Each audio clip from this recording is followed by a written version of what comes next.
Are you ready? Are you ready? Are you ready? Are you ready? Are you ready? Are you ready? Are you ready? Are you ready? Are you ready to forget your family and your job? World Cup, oh, oh. Football round the clock. Football round the clock. Football round the clock. World Cup, oh, oh. Football round the clock. Oh, oh, oh. Hello and welcome to Football Around the Clock. I'm your host, Derek Powell. Today I have Charles Powell again, me live, and David Kramer. Ray Powell is unfortunately late. He'll join us a little later. Shame on him. Football. I have right? No idea. Anyway, you guys know what we're talking about. The semifinals World Cup. So let's go straight into it. First game, France versus Belgium. France won it off a header from Umtiti, beating Belgium 1-0. Charles, thoughts on this game? I think I don't know if it was France shutting down Belgium or Belgium just didn't look the same as powerful as they did through the first part of the World Cup. But I think with France's speed, I know they only scored one goal, but they might have just shut it down after one goal and played defense and passed around. It wasn't as exciting as the second game, but France did it. And like I said, Umtiti, he had the only goal in the 51st minute, I believe that was. So, and in Belgium, they had their chance, especially early. Seems like Belgium was pounding and shooting. They just couldn't get it on target. So it was a good game, and congratulations to France on moving on. Yeah, I do think that it was. I have less congratulations for France. I think that once again Mbappe was a danger man. He created problems for Belgium, but apart from that, I didn't really see very many opportunities. And then when that Umtiti, like, it was a beautiful header, but it was kind of lucky almost.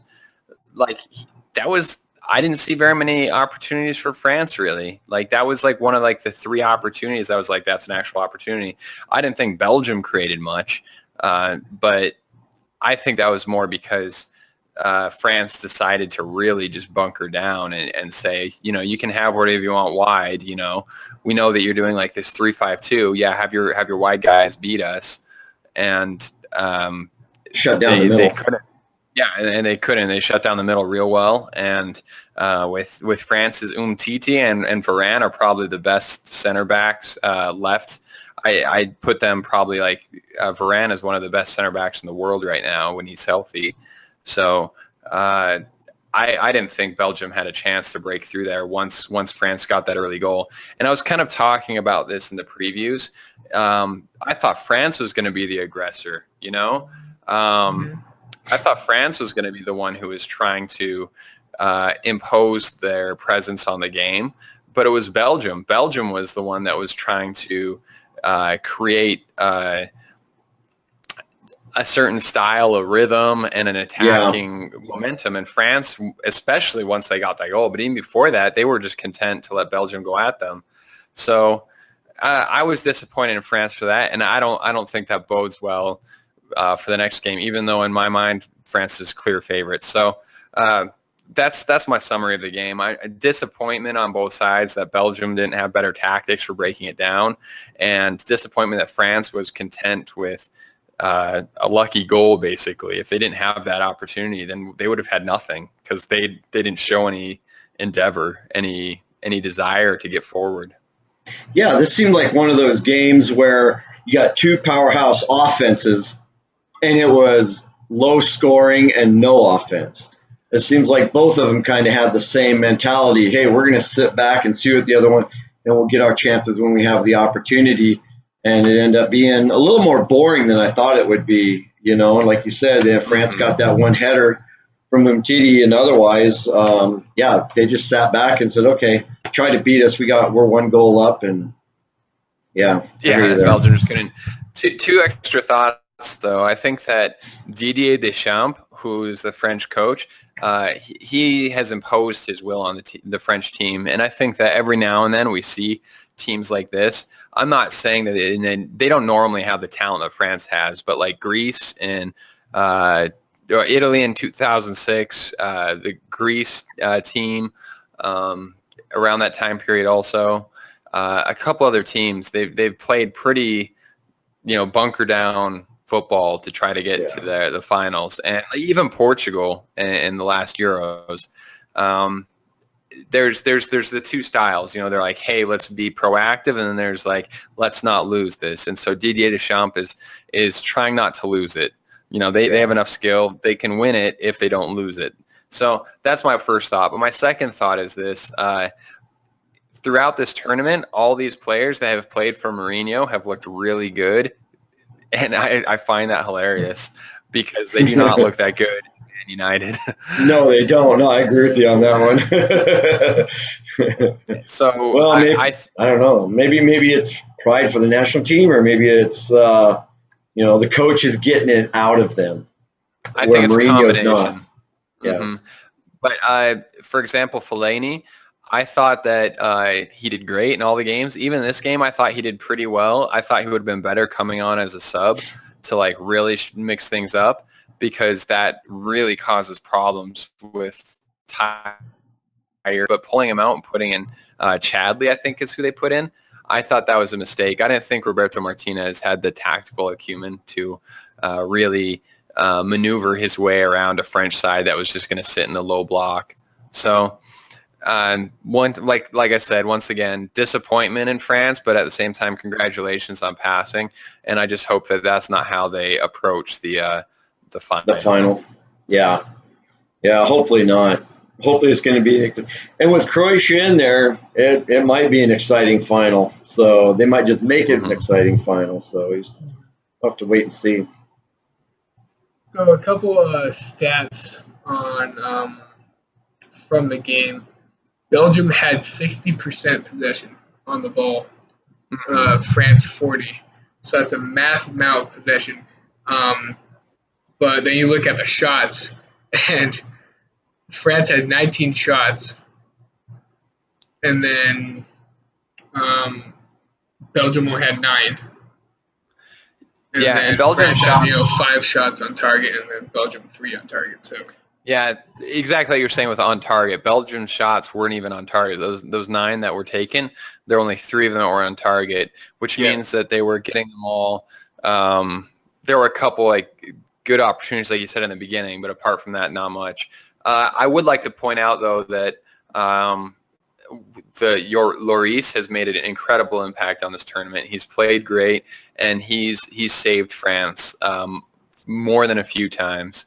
I think he's been one of the key difference makers, and I think it's partially with how France is playing. They make it so that he can make those saves by making it so that I'm not saying it's exactly correct, but like they're not opening themselves up to one-on-ones with the keeper. It's Lloris using his reactions to make reaction saves, and he's good at that. He's one of the best keepers in the world at reaction saves. So. Yeah, and another stat that said shots inside the box had France 12 and Belgium only 6. So that goes back to what you were talking about, shutting down that middle. They couldn't get into the box. Yeah. And they had, but then again, they only had 3 shots outside the box, and compared to, 7 shots outside the box from France. So France, like you said, I think they kind of played defense in this game, sat back and thought, maybe their defense is good enough to stop them. Yeah, and that really frustrates me. But maybe if I had known that if I had realized that and been like, oh yeah, Didier Deschamps, what is he going to do? Then I would have realized that beforehand. And as we've seen this whole tournament, the team that's willing to play stout defensively, then counterattack, has done the best. Yeah, and maybe that was his plan going against Belgium, who had such a powerhouse attack through this entire World Cup. Maybe he thought, if I open myself up too much, they're going to score goals. So we're going to hunker down and play defense and counter when we have the opportunity against this potent attack that Belgium has.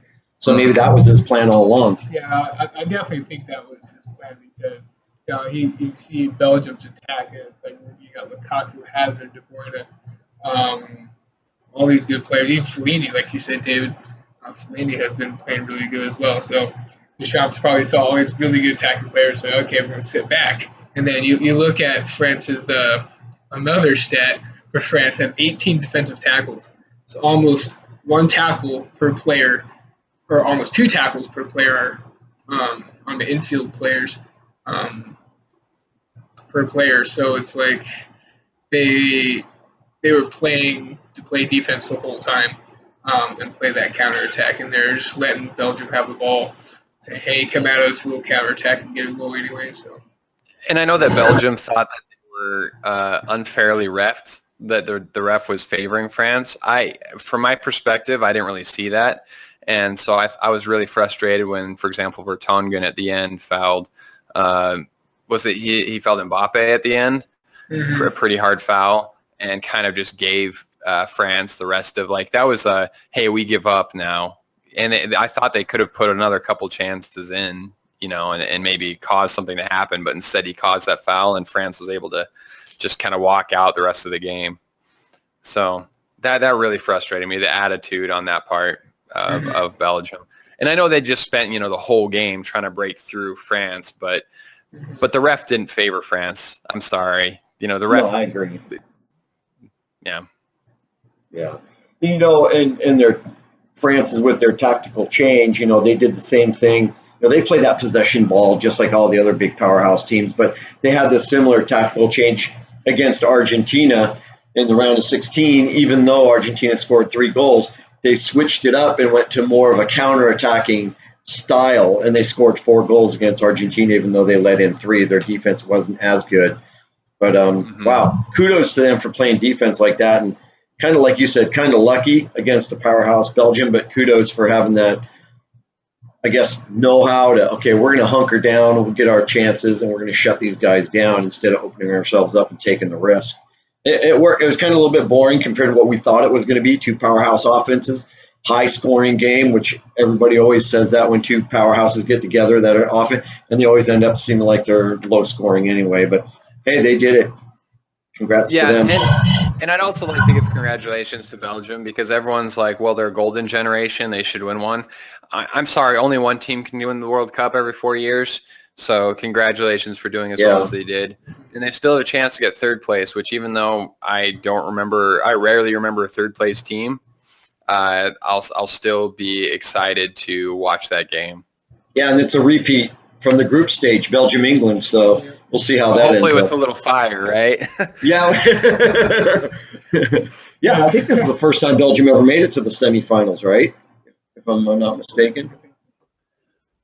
So, I don't know. Yeah, we'll talk about that game in a little bit. Let's go to the next game, being Croatia versus England. There you go.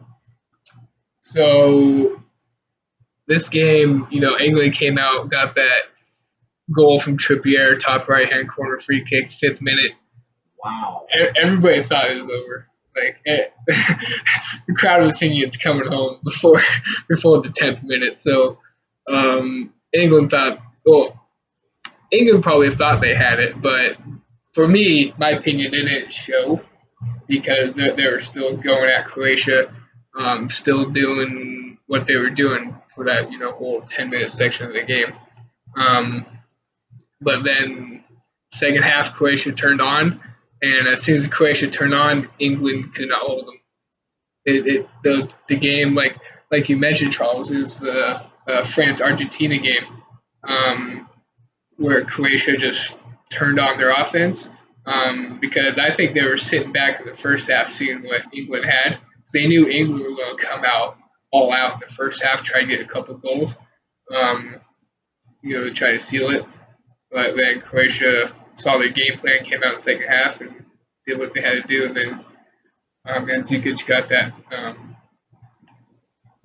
winner in the extra time in Croatia. So that's my 2 bits. I think Croatia was saving it for the second half just to see England's game plan, or Southgate's game plan, and then turn on, and England just didn't expect it and couldn't hold them.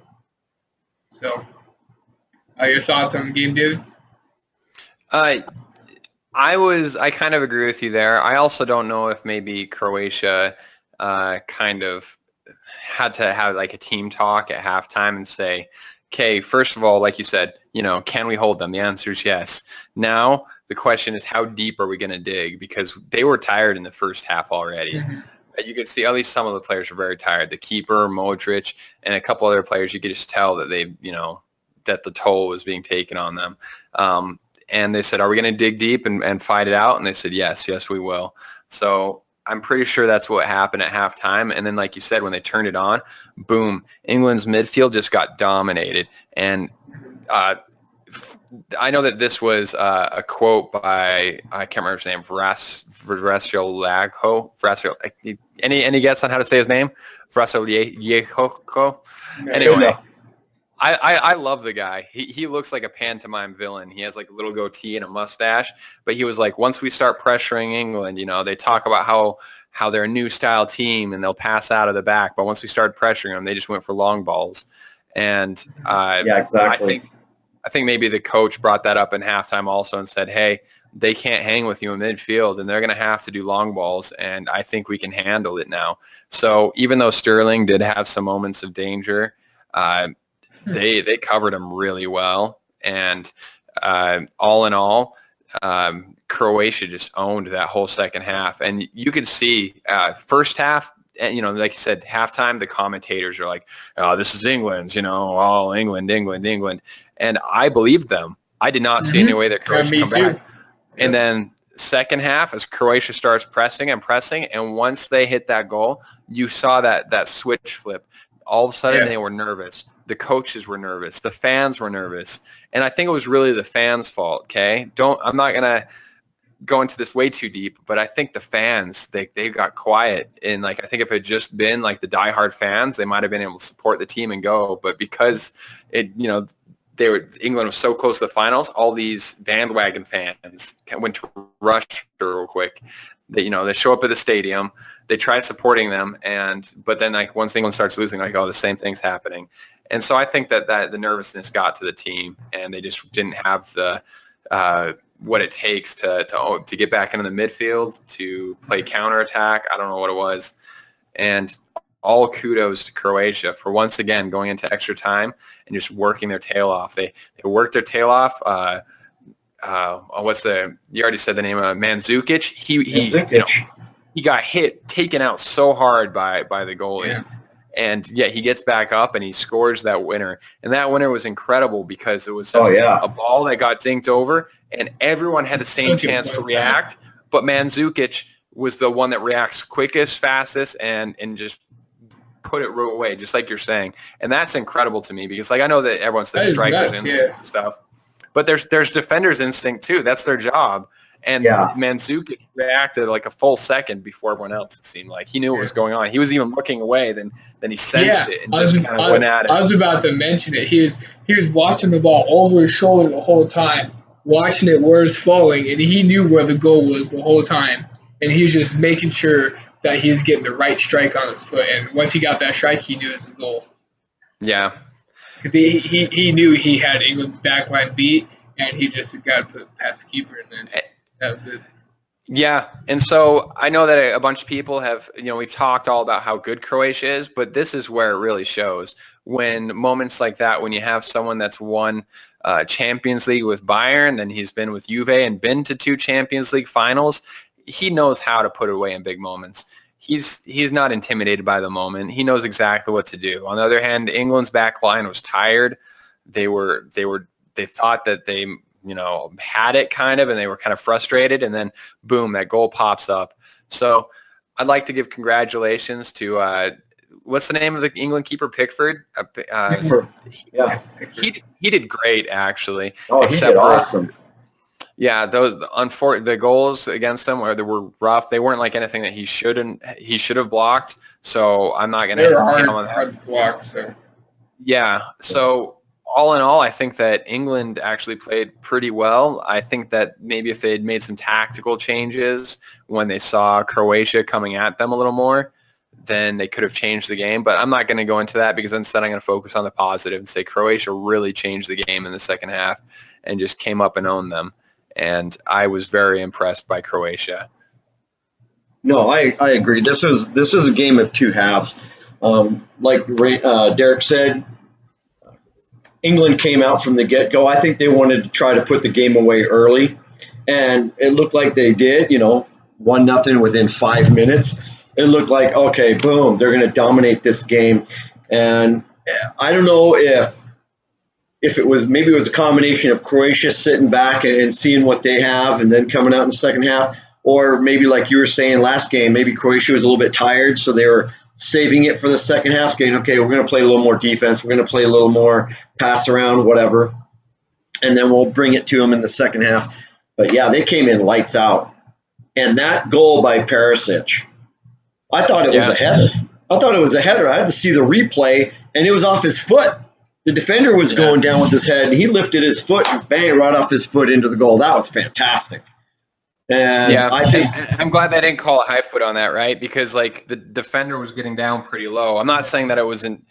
Yeah, they're not going to. It was like close, yeah. They're not going to because I've seen this happen before, especially like with Bayern. This happened to Lewandowski, and he was complaining, and they're like, no, dude, the guy, you were going for, because he was going for, Lewandowski was going for the header, and the defender had his foot up to block it, and they waved it off, and he was complaining. So I didn't think they should call that anyway, because they said, no, you're down where the feet are. That's not a high kick. You're trying to head the ball. And so that's your problem if your head's down there where the feet are. And so I'm glad that was a no call. I think that was a perfect goal. And I think the game was over at that point. I think Croatia had the momentum from then on. And I think they knew they were going to win. And I mean, I don't want to pat myself on the back, but what did I say the last podcast? If it ends in regular time, England. If it goes into extras, Croatia. And Croatia. Pat yourself on the back for sitting on the fence. Not joking. Well, because when is in this World Cup, besides the group stage, when has Croatia won a game in regulation? I agree. So this was a great game, and then that Mandzukic header that was fantastic in the 109th. But one thing I wanted to bring up, I read an article today from Modric. He said it, but also it was basically the whole team. And they came into this game, they said they read the newspapers. They listened to the news. They heard all the stuff about England. The cup is coming home. This is our year. The cup is coming home. And they said that put a chip on on Croatia's shoulder saying, no, it's not. You still have to go through us. And maybe that's what a part of that, like you said, maybe a little bit of a mentality change at halftime, a little bit of a tactical change. They were nitty-gritty, they were hitting, they were rough, but that's the style they played the entire World Cup. But, they paid off again. And even though they looked maybe a little tired in the first half, or maybe they were saving it, they did not look tired in the second half, even though it went to extras again. So we'll see how they look against France. Yeah. Any more thoughts, Dave? I liked tactically what Croatia did. They ran a 4-1-4-1 kind of with Modric, and even though they did have Rakitic kind of once again drop deep, but once Modric gets up there and starts controlling a little more, he is so hard to get the ball off of. He makes great decisions. Yeah. I really admire that. And then Croatia's back line, I know we've I touched on Vrasio, but the whole back line in general, they did not allow, there were times that Sterling running down there, you're like, oh, he's going to get free. And then I don't remember what his name is, but the guy with the ponytail. Do you have a name? It starts with a V. Vida. Yeah. He made some incredible sliding tackles, and they were just on top of it. And any one of those that was missed could have been an easy goal for England. Instead, they stopped the England attack. They blunted it every single time. And I think that's great practice for France coming up, because they're going to have Mbappe trying to do the same thing. and they're going to need their back line to be on point. Yeah. Yeah. So let's continue on that note. Talking about the final, we got France versus Croatia. That's happening on Sunday.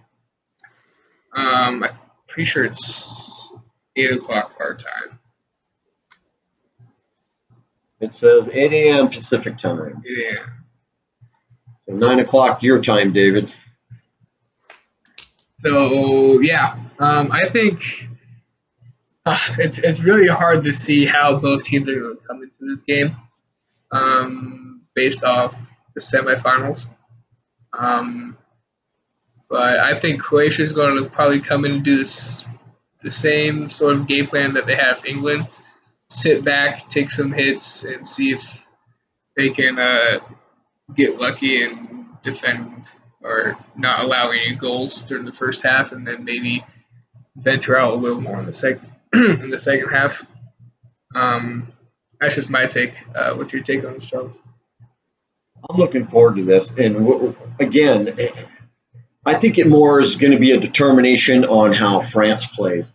Are they going to sit back and hunker down and play defense and counterattack, or are they going to Croatia's not that potent team like a Belgium or a Uruguay or whatever, with a potent attack. They're more of this nitty-gritty fighting, tenacious team. So I think it's how Croatia is going to take what comes to their way. They play their style and they don't really change. So I think this game is going to determine on France. Are they going to hunker down and play defense and then do counterattacking? Or are they going to come at them because they're not a powerhouse offensive style team? And then Croatia, either way, will either pounce on them up high or they'll sit back. Either way, Croatia's going to come out like they usually do. They're going to play rough. If you notice, they bang players. They hit players. They make you get off of your game. And I'm excited about this. I can't wait. And I don't know if we're doing predictions now or afterwards. I'm going to stick with France because I had them in my brackets from the get-go and they made it to the final. But in my heart, I'm rooting for Croatia because I just love that tenacity. I love that spirit they have. It's like they really want it and they're fighting every minute of every second of the game. And so if I'm a betting man, I'll put my money on France, but in my heart, I'm kind of rooting for Croatia. I really like what you're saying. I would also like to point out, though, that Croatia has recently given up a lot of early goals. Yes. And that might really change how the game unfolds, because if France gets an early goal, they might just bunker down and try countering. And I don't know if Croatia, they have so many skills, but I don't know if they have what it takes to unlock France that's just sitting back that deep. What I'm most interested in seeing is the styles that they come out with. If France starts off deep, then maybe Croatia will just start owning this game from the beginning. Yeah. And if that happens, then Modric for sure is getting the golden ball, and it's going to be hopefully a 1-0 or 2-1 win for Croatia. Yeah. If France gets that early goal, though, I could see it being like a 2-0 France game or something like that. And I don't really want to see that because that means it's going to be just France bunkering deep and Croatia coming at them the whole time. So, and also what I don't want is I don't want France to win 3-0 because they get an early lucky goal and Croatia has to push on them too much, and then France just gets some lucky counterattacks. Yeah. Because then retrospectively we're going to be like, oh yeah, look how good France is this whole time, when the truth was they kind of beat up on some bad teams and kind of just got lucky. I don't want that, and I'm worried that will happen. So I don't have a good prediction, but in my heart, I'm just going to tell you what my heart wants: Croatia to beat up on France a little and say, hey, this is what you get for playing, style of football, which is just ugly. You have all this skill, and instead you decide to park the bus. You're a race car, France. You're a race car, and instead you're in the parking lot. What do you do? No, I agree with you, David. I think, like you said, France has a lot of talent that they should be using. But right now they're saying, okay, we're going to do whatever it takes to win the World Cup. Yeah. And then that is sitting back, taking hits, and playing good defense, and counterattacking and getting some goals, and then sitting back some more, which is ugly football, like you said. So that's what I think France is doing. They're doing whatever it takes to win, and that's what they think what it takes. So It's kind of like Mourinho and Man U, and at Chelsea, and at Real Madrid, and at everywhere he goes. Everybody hates it. Oh, it's ugly football. It's boring football, yet he wins. And so, maybe France took a page out of Mourinho's book. Who knows?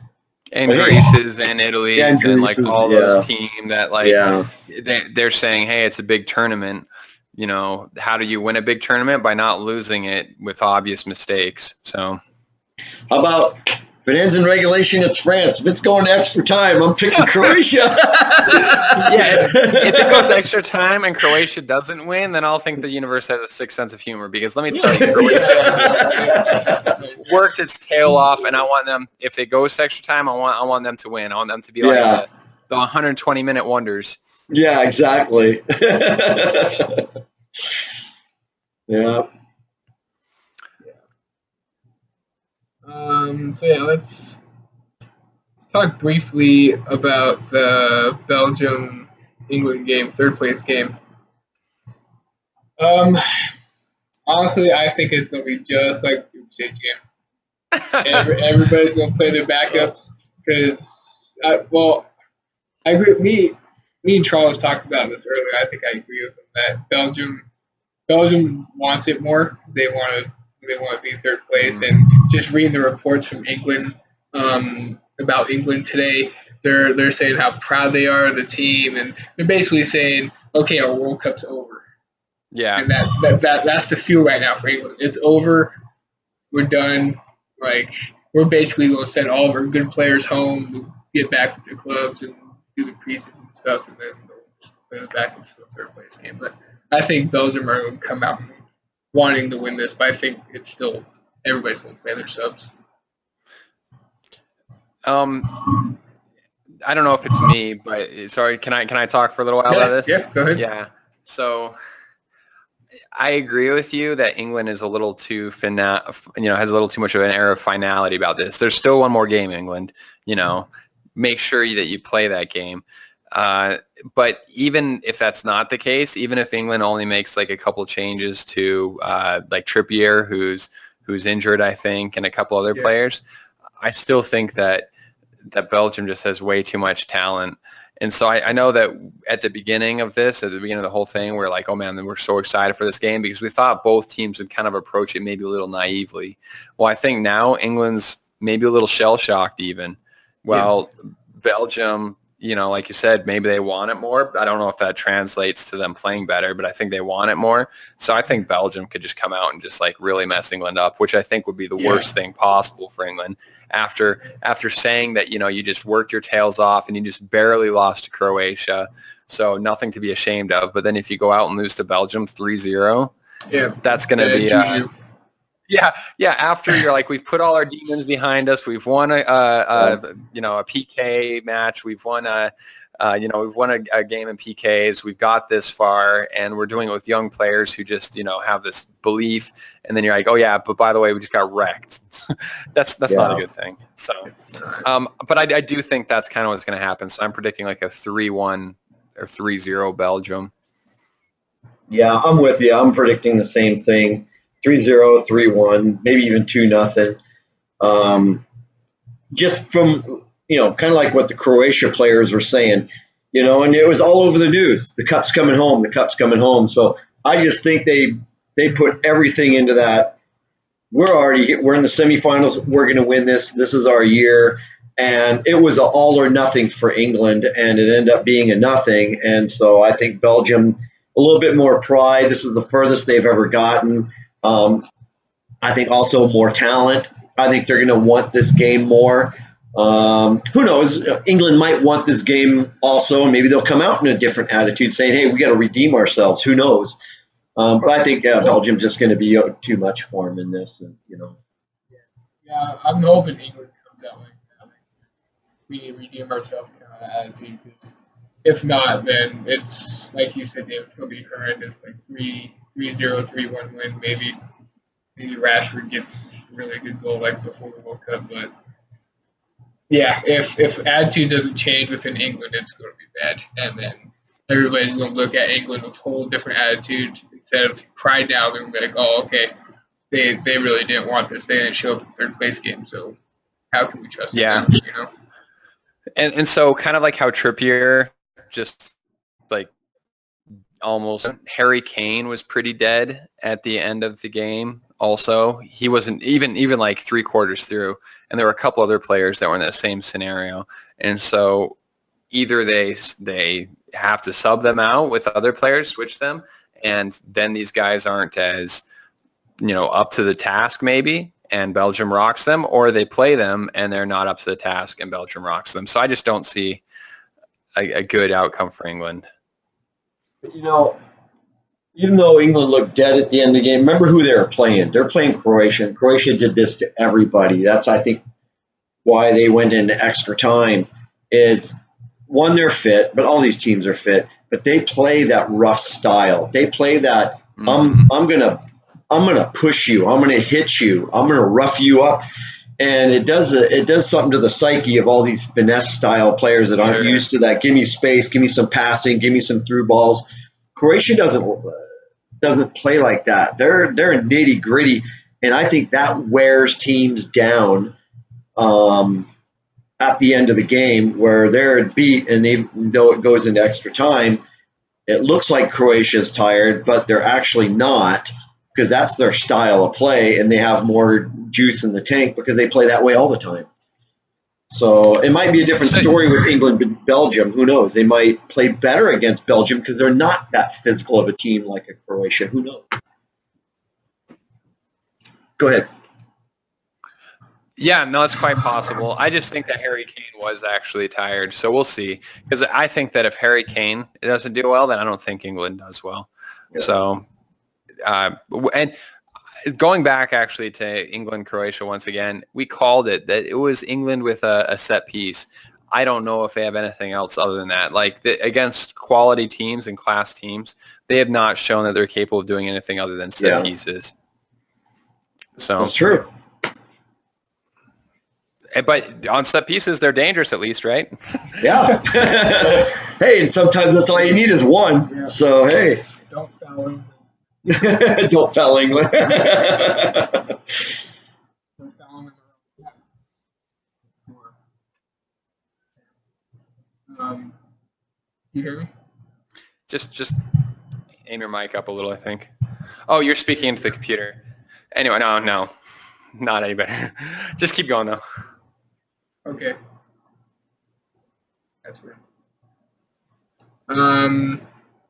Yeah, I think that's all we have for today.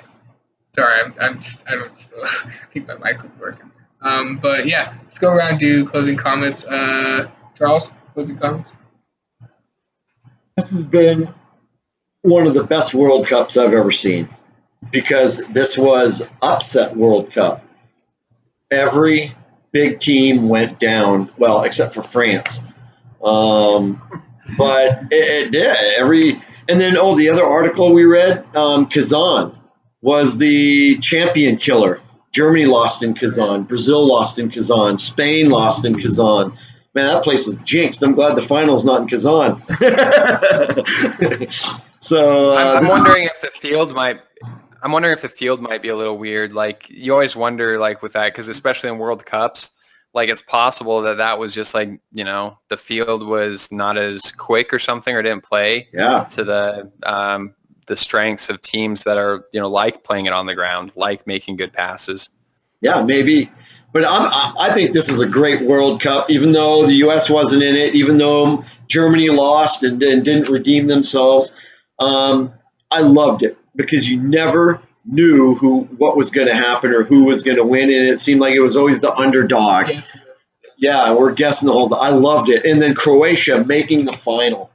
We have an opportunity for a brand new team to raise the cup. So to me, that's awesome, and I've loved this World Cup. The unpredictability. basically what I'm calling this World Cup, the unpredictable World Cup. So I had the opportunity to go to a bunch of Gold Cup games, I think it was, down in Texas a year or two ago.